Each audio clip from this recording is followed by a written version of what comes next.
New in Flow Simulation 2011, we've got some great new capabilities as well as two additional modules targeting particular industries. The first industry is the electronics module, where we've added additional databases to our materials library, such as plastics, metals, semiconductors. We've even added additional fan libraries from various suppliers. We've added even additional contact resistive materials such as the paste to use to bond components together, again from a wide variety of suppliers. And then we've added more accurate ways of representing structure. For example, with semiconductors, you can now represent chips more accurately using the two resistor component. And what it does is it more accurately represents the way heat and energy is transferred between the PC board, the semiconductor, and the surrounding environment. And it's a fairly well accepted industry standard.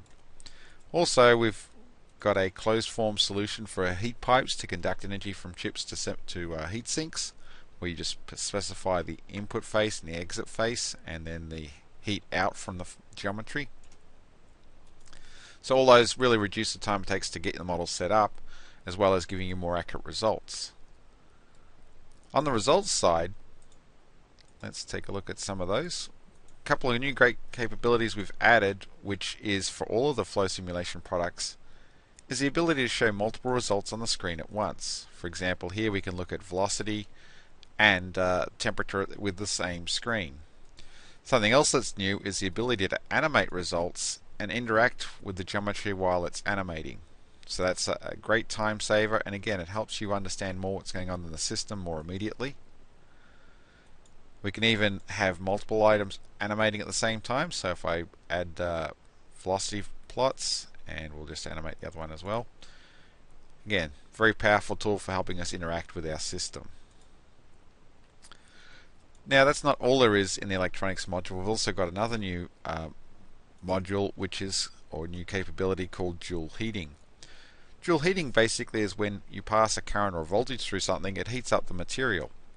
And so we can now take account of that in our simulations. For example, here we've got a blade fuse from an automobile, and maybe we're concerned with looking at the temperature and determine whether it's going to melt. So we could actually optimize the shape of the fuse to ensure it fails when temperature exceeds a certain value. So in this instance, we're looking at passing 20 amps through the system, and we can see it's getting above the melting temperature of 692 in that area. Not only that, we can also track exactly when it occurs. For example, just plot the maximum temperature against physical time, and you'll see that in a matter of seconds, so here we're getting above 692 about here, so around 5 seconds is all it takes for that fuse before it's going to pop if you put 20 amps through it. And again, there's lots of options here. You can look at 15 amps, and we can see again that fails. Now something else that we'll find out is when you actually run the analysis, it will actually warn you that it's exceeding the melting temperature. So you'll get a message like this coming up saying the melting temperature is exceeded. So another great capability in the electronics module, and you're going to get a lot of benefit out of that if you're working with electronics. The other module is for HVAC, or heating, ventilation and cooling. And again, there's a wealth of added components with fans and materials to the database library, such as bricks, concrete, all those things for the building industry. There's improved forms of accounting for radiation through objects of partial transparency and so on.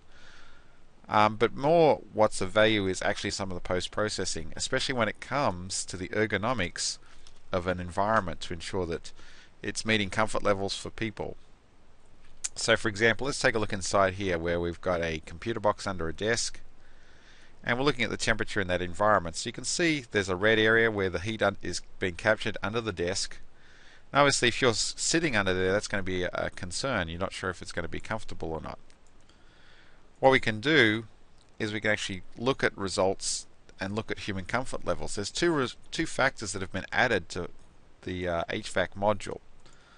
The first one is called PMV, which stands for Predicted Mean Vote.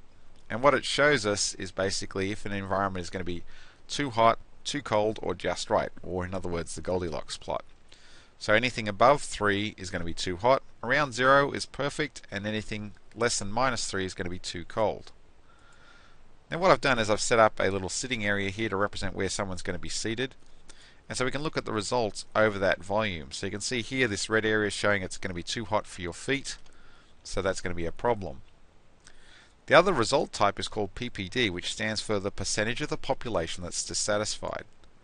What that means is it says that percentage of the population would be uncomfortable with this environment, whether it's just because of the draft or the temperatures associated in the environment. So you can see here we're talking about percentages. So if it was above this blue area here, that would mean that 20% of the population would be dissatisfied. Above orange, 84% of the population would be dissatisfied. So that really gives us great insight into understanding what's going on in our environment. So let's compare that. We've currently got the computer box under the desk. If we flick it out to be next to the desk, let's take a look at those results. Just to give you an idea, let's do a quick section view through it first. So you can see here there's the heat being generated straight up the box going up to the ceiling, but under the desk we no longer have that pocket of hot air being retained, so that should help improve things. Let's look at our sitting area. So you can see our red area, so the area that's too hot, is now significantly reduced. We can quickly toggle back to the other configuration and easily see the differences in those two results. So that's the power of the HVAC module in really helping us with ergonomics. And those two modules, as well as the additional post-processing in all of the Flow versions, is really going to help people get their jobs done more accurately and quicker.